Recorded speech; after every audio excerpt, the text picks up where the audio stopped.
Hi, I'm Dr. Rod Kurthy. I'm the developer of the KOR Whitening System. I'm going to go over with you all the details you need to know for your whitening at home. But I'd still like to have you read those instructions that came with your kit. They're very important and they'll answer a lot of your questions.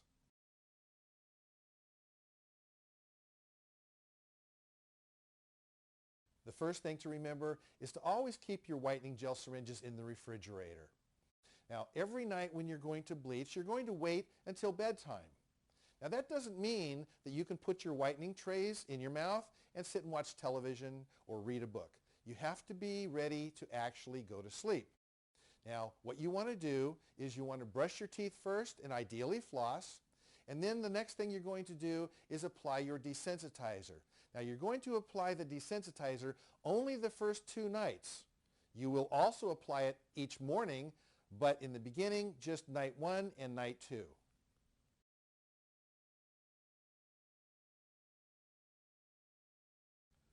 Okay, now that you've brushed your teeth, the next thing to do is to apply the desensitizer. Take one of the swabs from your kit and the desensitizer. Add drops of the desensitizer to the swab until you can see that it's thoroughly moist. Madison, here you go. Thank you. Now Madison's going to show you how to apply this. As you can see, she's applying force on the outer surfaces of the teeth with emphasis near the gum line. Then what she's going to do is apply it right on the edge of the biting surfaces of the front teeth, both top teeth and bottom teeth. Now, as you're doing this throughout the mouth, whenever you feel you need to re-wet the swab, you'll just add more drops to that as needed. Now, let's pretend that Madison has applied this to all of her teeth, top and bottom. Notice how she's keeping her lips away from the teeth as best she can. She's going to do that for about 30 seconds. After that, she'll rinse out with water.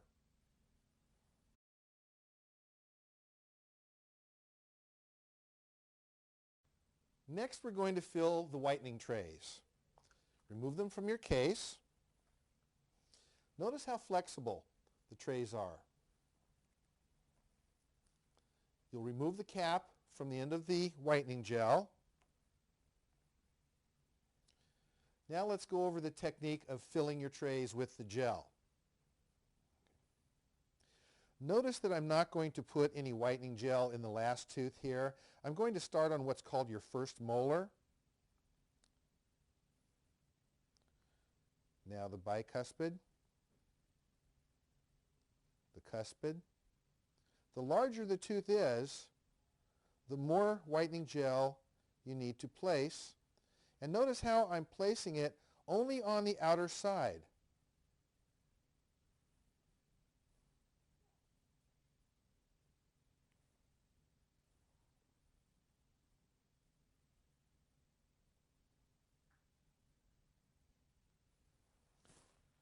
This is what it should look like when you're done. Next, let's look at the lower tray.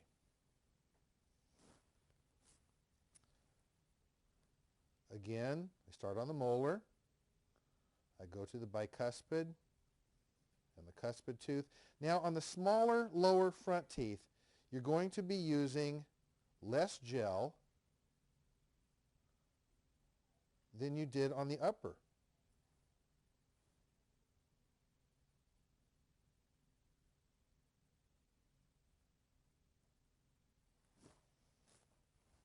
That is what it will look like when you're finished filling the lower tray.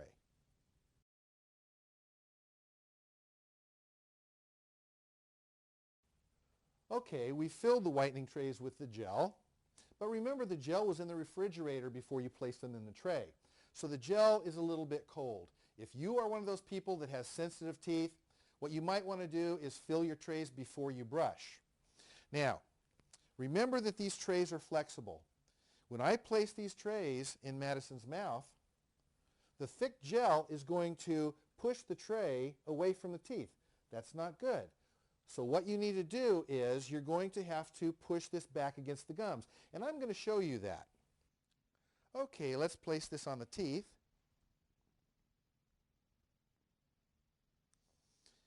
Be sure that you push this all the way up. And notice, as I mentioned before, how the thick gel is pushing the tray away from the teeth a little bit. So what you must do, this is very, very important, gently push it back. And please notice that as I push this back, a little bit of gel is just peeking out over the edge. That's very important. If you don't put enough gel in and you don't see it peeking out over the edge, you will not create a seal against saliva and you will have a problem and not get as white. And then just wipe off any excess that you have there.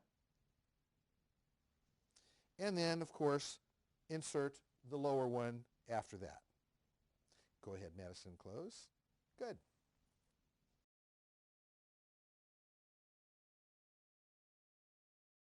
When you wake up in the morning, take your trays out and rinse your mouth, brush your teeth, and then you can clean your trays.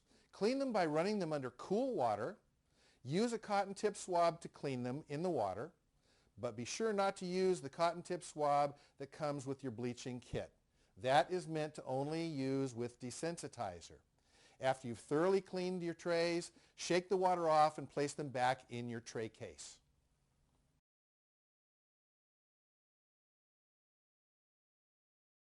Every morning after you brush your teeth, be sure and use the desensitizer on your teeth in the same way that we showed you before. During your whitening, you want to avoid staining foods. A good food to avoid is anything that would leave a permanent stain on a white coat like the one I'm wearing.